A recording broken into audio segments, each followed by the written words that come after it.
What were the main takeaways between the Sixers and the Hawks? Who were the players of the game? Is this the end of the Doc Rivers era in Philadelphia? All that and more on the latest Sixers post game live.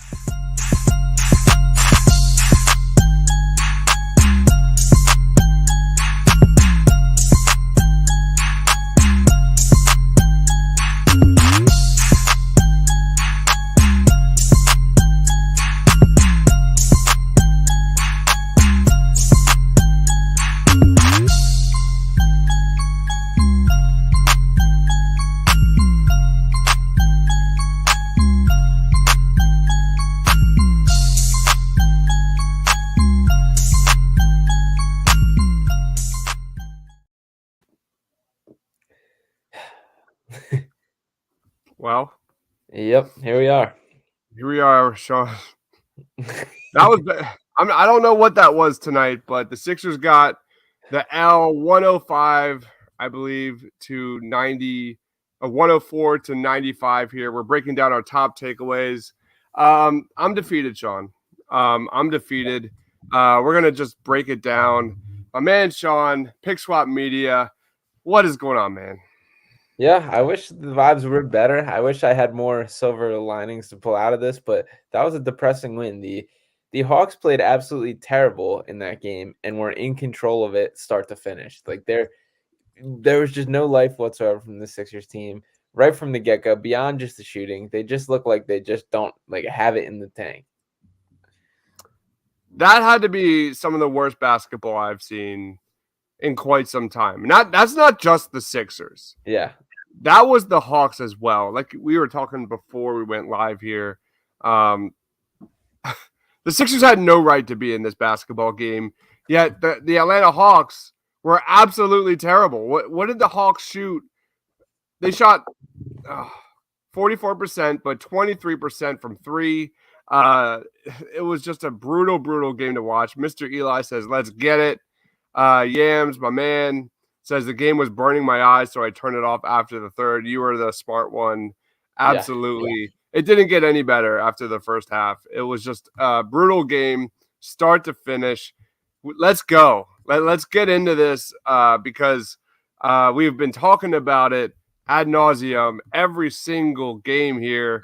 It's got to start with the Sixers' lack of offense. Like, I understand if the Sixers come into this season like kind of a slow start on the defensive end.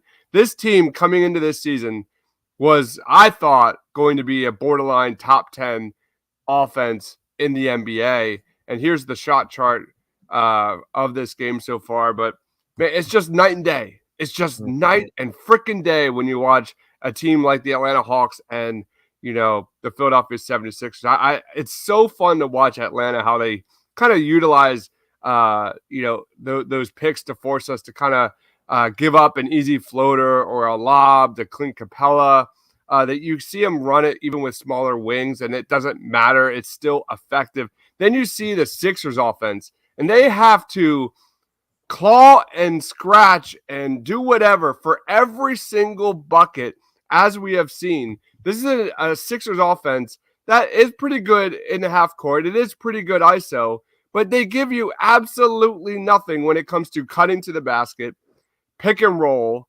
moving off ball. It's a very boring, stale, predictable offense. You have a former near MVP. You have a future all-star at point guard, yet you can't run a competent offense, man. Like, ISO ball works, Sean, when you have like Joel Embiid going off for 40 and 50 points. It works when you have James Harden going off and things like that. But when you don't have those players, you just have five guys just staring around, looking at each other. It's really tough to watch. The team has no identity. The team has clearly quit on the coach. Every day Morey fails to make a change is another wasted day here for Sixers fans. I don't think he survives another 5 games playing like this. This team is underwhelming. The team has not moved one iota closer to a title since Brett Brown. I'm tired of it, man. Floor is yours.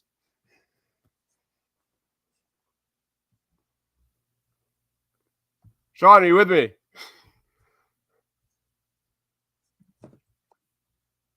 Sean, are you there? There we go. Yeah, I'm back now. You cut in and out there, but I definitely got most of what you're saying. But as far as the doc thing, and so looking at tonight, and I'll say my top takeaway from tonight was like it's a combination of a Doc and a Tyrese Maxey thing. So we get what we get from Embiid, who wasn't tremendous by any means, but when you still look at a guy who was by far the biggest plus in the plus minus category, the guy that made the most impact and once again far from his best name. But then looking like beyond that, so Maxey's supposed to step up into this grade A number 2 star, whatever you want to call the role he's in. I feel like he just doesn't understand what he's supposed to be doing from either a scoring or a playmaking standpoint. I think it's pretty clear, especially based on tonight. He's just not a true point guard. He's not going to be like a run the offense kind of guy. He just doesn't seem to have those kind of instincts, and which is okay. Like, it's better to acknowledge that and understand that rather than forcing him into that role, I feel. So let him go out there and score, be a spark, do his thing. And I guess we're playing like Point Joel, which is certainly what we played a ton of tonight, with him just kind of bringing the ball up, operating in that kind of mid-post free throw line area, trying to swing things out of the post. But like kind of what you acknowledged is it all these like X's and O's tactical things, there just has to be like an identity, a culture, an effort level that there has to be on a night in, night in impact. And we just don't know, like, we're not losing these in like close fashion. We've been there where it's been like repetitive heartbreakers. The concern to me is not the losses, it's like the way that it's happening is just so frustrating. Yeah. GSC says this was brutal. Doc should be fired for bringing the starters back in. They sucked. The bench at least showed right in the fourth quarter. Yam says Embiid looked great, but the ISO ball we play, running ISOs for Embiid and Harris, is just not smart. They need to get Maxey more involved. He gets shots, but he is an afterthought in this offense. Subbing Trez out in that final minute was the most blatant display of sabotage. He does not want to coach. He is crying for a firing. GSG says it's a lack of effort. That's the problem. Starts with Doc. And I don't blame you, Sean. Thought he bailed on us because of the loss. LOL. I want to kind of get your thoughts on Tyrese Maxey. Tyrese Maxey has struggled a little bit without James Harden, no doubt about it here. Maxey finished the game with 15 points, 5 of 17 from the field, 2 of 6 from 3. I'm not gonna like complain about Tyrese Maxey, but like you said, hinted on, like, the lack of a true point guard on this team is so freaking clear. Like, and we had these concerns coming into this season, especially with DeAnthony Melton. And could he be that secondary ball handler, facilitator? He's not. And that's not a knock on DeAnthony Melton, because I think he's probably the biggest positive of this season so far. I think he's here to stay. I like DeAnthony Melton a lot.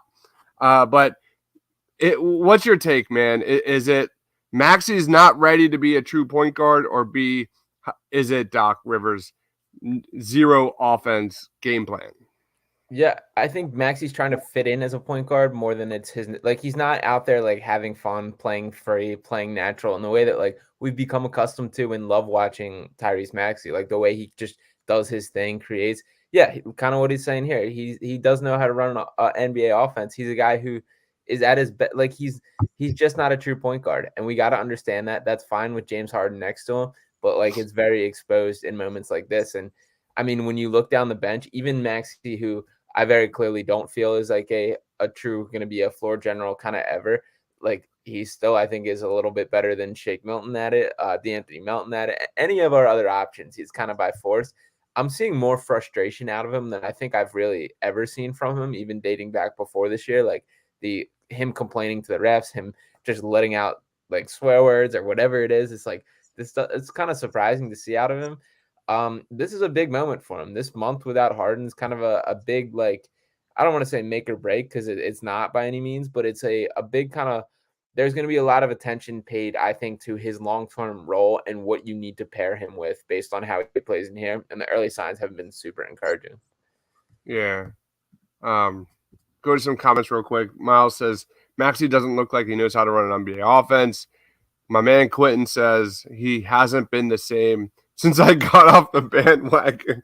Oh, Quentin had his Maxey take a few games ago, and he's saying Maxey's game is open three or layup, not much in between. That's Daryl Morey, baby. That's Daryl Morey.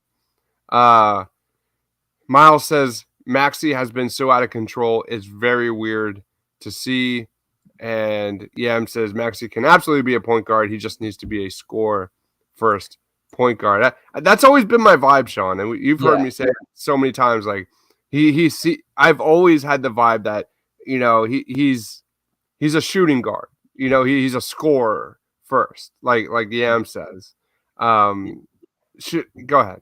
Yeah, I don't think he's like a zero as a playmaker or like his natural instinct's always going to be to create for himself first, which is fine. Like you can be a point guard in the NBA in that way, but there has to be like other guys capable of like in a half court setting being able to make reads. And in fairness to Maxey too, this is not an easy offense to just step in and run it because we don't even really know what they're running at this point. Like it's like I don't know what set plays he's in there to call. Like I guess they're running a little bit of like pin down screen action for Tobias, George Niang. But like just like there's not enough movement overall. There's not enough like easy looks for him to make. So I don't know. I do think he long term is going to be fine. This is very much kind of like a measuring stick kind of month for him though. Yeah. The NBA shot chart is currently down, so I can't pull up Tyrese Maxey's shot chart. It's really bothering me. We're back. Hold on. Let's see what Maxey shot from the field. Wow. All right. I'm definitely going to pull this one up because I want to talk to you about this a little bit because it's a big one. It's kind of been the growing trend here.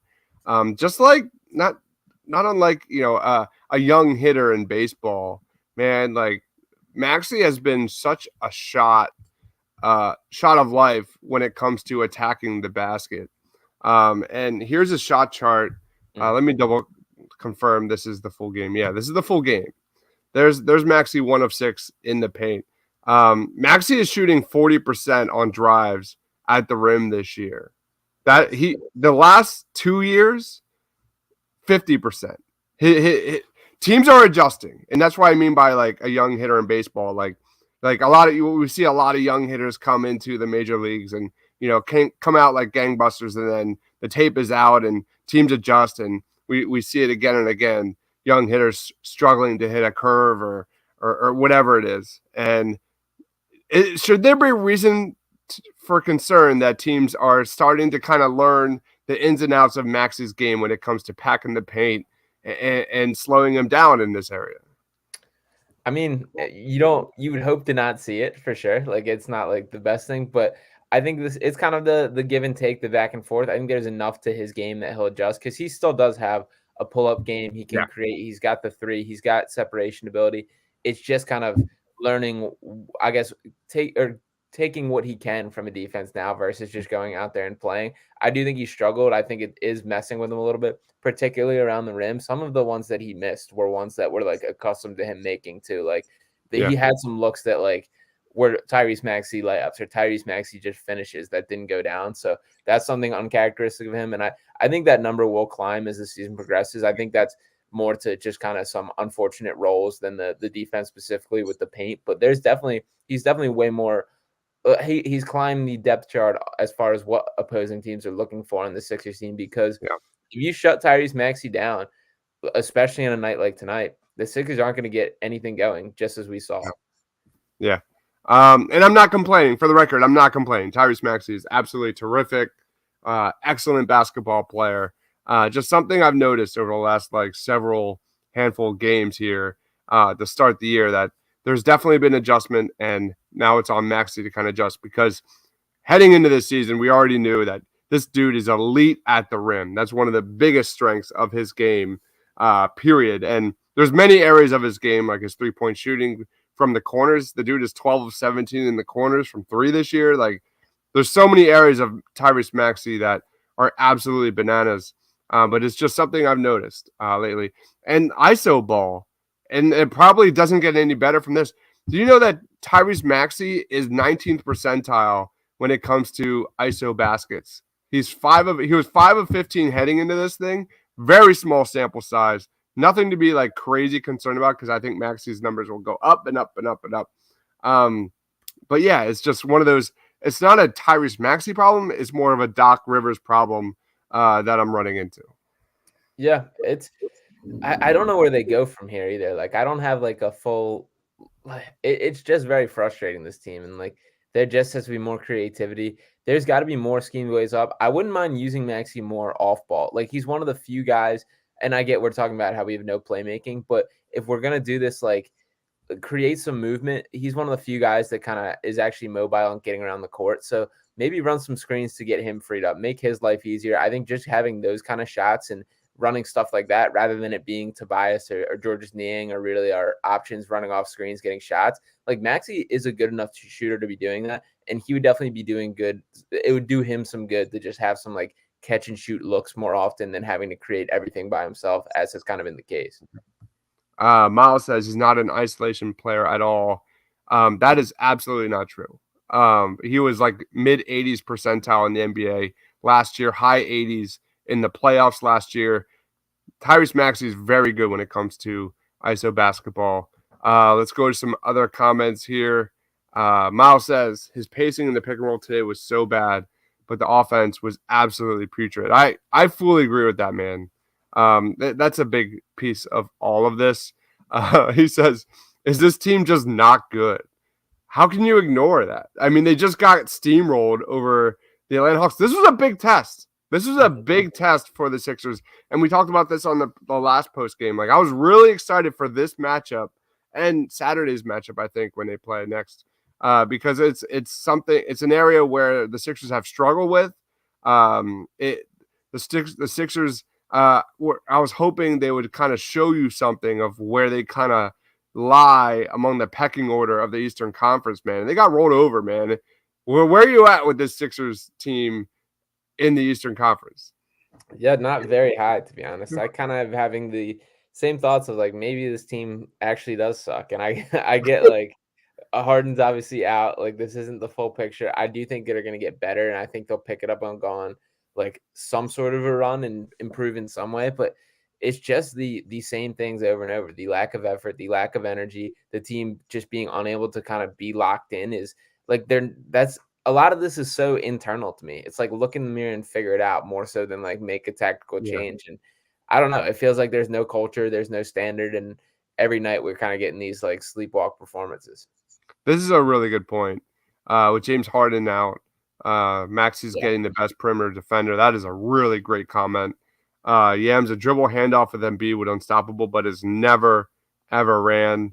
The Sixers were they were 19th defensively defending the pick and roll heading into this one. And the Hawks had the second highest frequency in the pick and roll. And the Sixers, for the most part, didn't really have an answer at all. My man Paul Reed, I thought, could have had a pretty decent game in this one. He did not have a good game. I'm not gonna rip Paul Reed, but it was not the Paul Reed show tonight. Clinton says if you stop Maxey's layup, you stop Maxey. He doesn't trust his mid range. He doesn't play make. That's kind of like the biggest thing about this offense, right, Sean? Like, there's no real shot creators on this team. Like, you take out Tyrese Maxey, everything else is kind of just pass around the perimeter, and then whoever has the ball with 5 seconds left just jacks up a contested shot, right? Mm-hmm. Yeah, and I think some of it is a lot of the challenges of building around a big man as our best player. Like, think about Embiid is better than like think about Paul George. Like, Joel Embiid is better than Paul George, but think about how like much more fluid things would look if there's just like a chance for Paul George to go like create and that kind of look. And it's like just based on how the NBA is common, how perimeter oriented, like it just doesn't look as clean or open things up enough when you're kind of doing like the mid post build through Embiid, kind of like dribble, wait till they double, and then do a dish out. And also, like, the Hawks didn't even bring double on Embiid heavy to start this game. Yeah, like, he had some times where he was literally just taking it down to the basket and having those looks. And like, to me, that's one. If that's the case on any night, you should be beating that to death. Like, because Embiid's always going to be like the biggest man on the court. That's kind of I guess the pro in the having a big man in here because there's not that many of them. But I don't know. It's just like so stagnant, and I do think some of it comes down to building around a big man. And now, granted, like Embiid's our best player, like that. Those are the cards we're dealt. You have to do what you can with them. But I don't know. It's a challenge. It is. We've talked about this a lot on previous post games. Like sometimes maybe less Joel Embiid is more for this team moving forward. He had 7 turnovers tonight and only 2 assists. There were parts of this game where he looked like rookie Joel Embiid with the ball in his hands. It's not good, man. It's like you said, Sean, like when you're funneling an offense through a guy like that and he's still not learning how to get the ball out and moving around the perimeter, but we know he does know how to do that. Like, so I don't think it's a Joel Embiid problem. I think it's just the Sixers offensively have just no identity whatsoever or rhythm or vibe, or guys just don't know where to be. Like, I think it's just a hot mess of everything that's happening on the court. Mm-hmm. Yeah, it definitely looks that way. I just don't like, I wish it feels like everything's wrong. Like, I feel like there's like, if one thing falls into place, it'll help the others. Like, I think it's kind of one of those, but we kind of feel like we have to get like a clean slate. This is not working. And I want to say I can't even like correlate it fully to the Harden injury because I think these are issues that we saw while Harden was still here for sure. And even like I've always said how the crux of this offense should be with the Harden and Embiid pick and roll. Embiid's setting screens at almost twice the rate of the next highest in the NBA, which is crazy to me, something I've never thought I would see. Bam Adebayo is second on that list, but it's like I just don't know where we go from here and fixing it. I guess it's like more Maxey and Embiid 2-man, but then we're just kind of wasting. We're kind of running through the same problems. There's just not enough on this roster, it feels like. Yeah. I think I know what the next step is. And honestly, the silver lining of this entire thing is the sooner they make a move, the better. The sooner this happens, the better for this team moving forward. And you know what I'm talking about there. Yeah. Quinn says, let Embiid play from the elbow, run actions for Maxey off of that. I like that a lot. Yam says, fire Doc and seriously think about having to come Jesus talk with Morey. It's either Morey or Joel Embiid, right, Sean? Like, like Tiago made, by the way, we have a comment saying, like, where's Tiago by Medium? Tiago's out and about in Philadelphia tonight. He's having fun. Smart man. Very smart man. But let's go back to this comment. Like, it's got to come from Joel Embiid or Daryl Morey in terms of moving forward with this team because, like, I think it was Tiago who made the comment, like, what would LeBron James say, like, in this moment right now? Like, LeBron James would not stand up for this type of basketball, like, earlier in his prime at all. Like, Joel Embiid is kind of soft when it comes to that kind of stuff. He doesn't kind of speak his mind and say, like, yo, like, where's this going? Let's kind of, like, call out what's happening. Any thoughts on that, man? Like, where are we headed?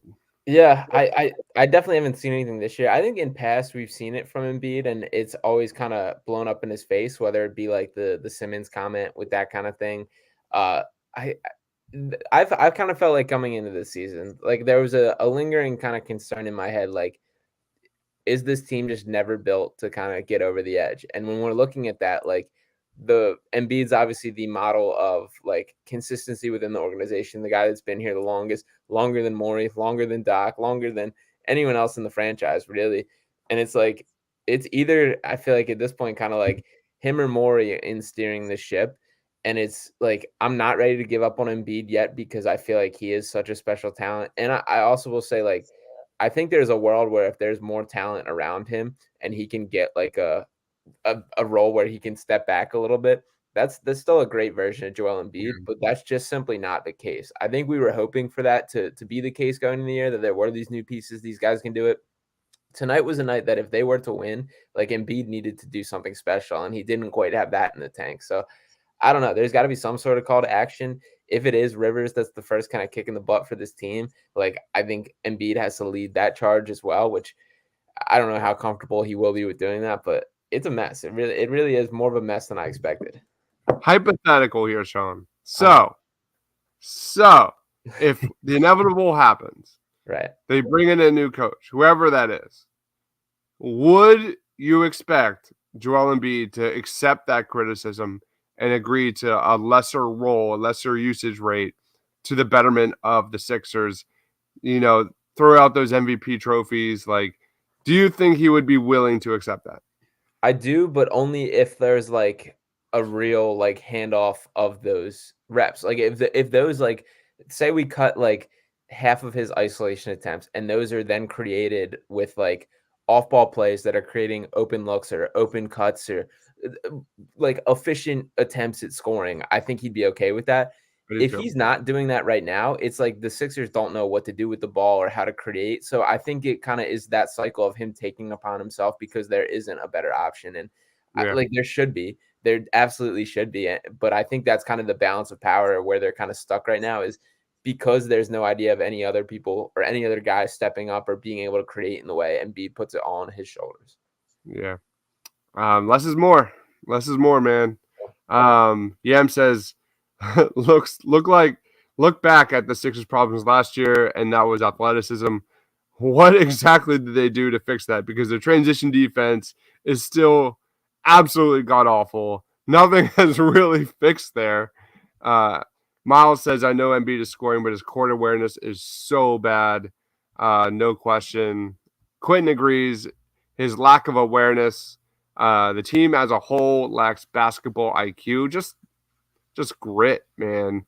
Yam says Embiid has the same black hole mindset that Carmelo Anthony had. He's a black hole. I'm not ready to go there yet. Miles says Embiid looks miles off the player last season. Hope he's just out of shape and that the injuries aren't catching up with him. I've never seen him read the floor so poorly. He's regressing with his assists. That just can't happen, man. Yeah. Yep. Quinn says next step, trade Doc for Pop. I would love to see Austin's reaction to that in the press conference. That would be classic. Our guy Austin Krell was the one who I think he asked the question to Doc Rivers, and Doc responded like, "Would you ask Pop that question?" Yeah. Yam says, if I were running the team, I would seriously consider trading Joe for a haul this season. That is interesting. I have kind of the opposite take, and I think this is a really terrible thing to think, but it is what it is.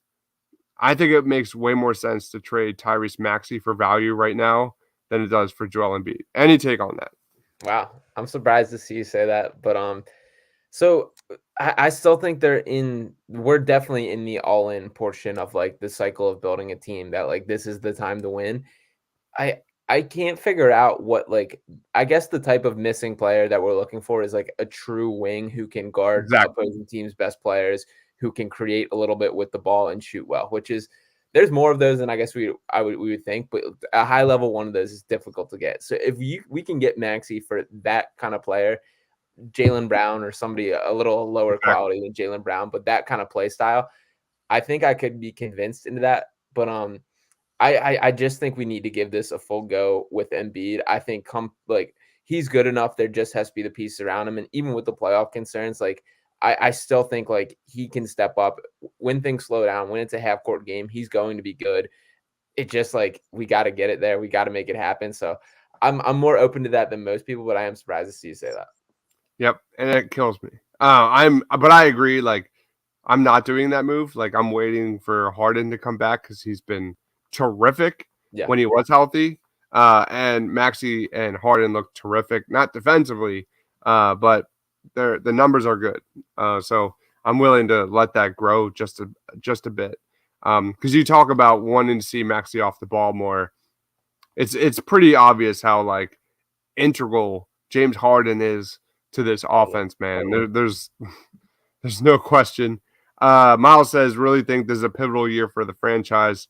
Real chance that they flame out again. Embiid might ask out and Harden walks in free agency. And Quinn says, we need a wing. We have Thibault. No. But yeah, that's kind of where I was going with that, is if I were to make up a hypothetical trade and you could bring in like a 6'8" wing type dude, two-way player, like a Jaylen Brown or something like that, that's probably where my head would be at. I'm not ready to do that yet, but that's kind of like,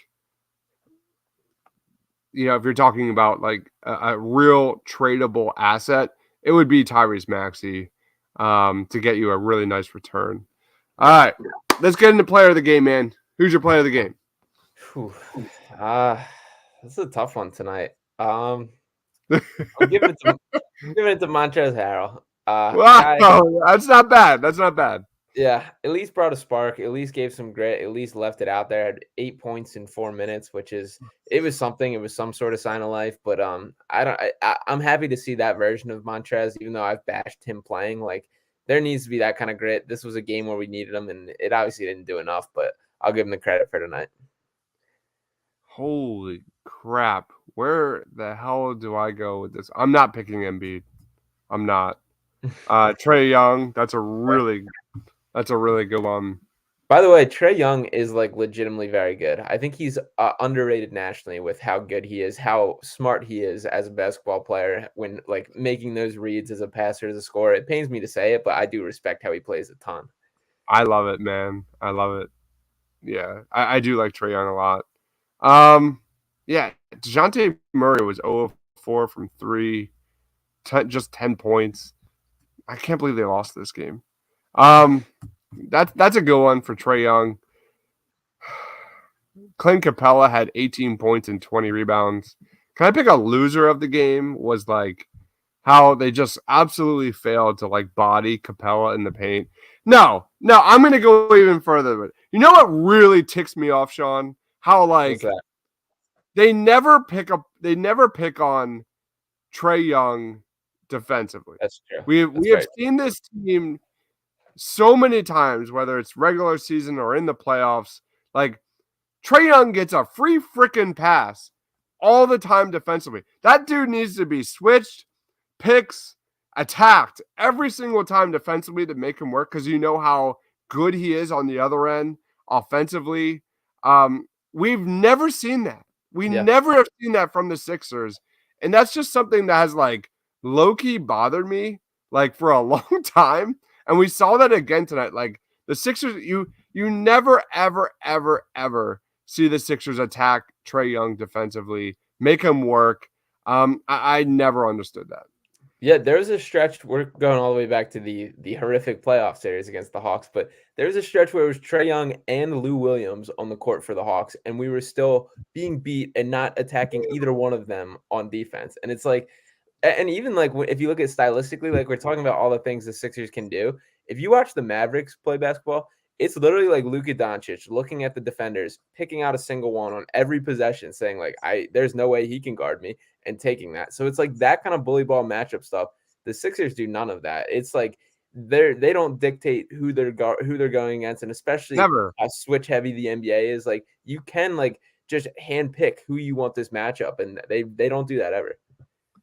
That's Doc. Is that not Doc River? Like we have history here of whether it's JJ Redick or even Dario got picked on a tad, or Seth Curry, or like it goes on and on and on. Like Furkan, like I'm sure I'm missing a couple, but like we have lived and breathed these players that have gotten just picked apart defensively in the playoffs. Yet the Sixers never do that on their end, and it like the Sixers have been a physical. The Sixers have been a big team to be able to do that. They just never do it. It's just crazy, man. Have the Sixers regressed since Brett Brown? Yes. Like, give me that Brett Brown offense all day, whether it's the DHOs or guys running off screens, jacking up threes. Like, give me that all day over this. Yeah, just that movement, the getting up and down the court, running around screens, Marco Bellinelli throwing up a three without its feet even set and going in. Like Marco Bellinelli. Yeah, Ersan Ilyasova banging home 3. Like, I don't know. That was there was way more creativity in what was done back then. It wasn't as much stand around. It wasn't much isolation. And the thing that I guess I circle back to on the Doc Rivers, like, where is the like? This is what Doc Rivers is great at. Like, this is his thing as a coach. A I've long time ago. yeah, I've still struggled to like put my finger on like. I would not consider him a manager of players based on the response from this team. I would not consider the offensive tactics to be remotely advanced. Defensively, the Sixers still have been poor, and I get they're trying to switch to a new switch-heavy scheme and everything else, and the growing pains that come with it. But it's just like you got to give me something. You got to give me some sort of calling card. He's not a player's coach. He was literally brought in to bring together Ben and Joel. That completely failed and blew up in his face. It's horrible.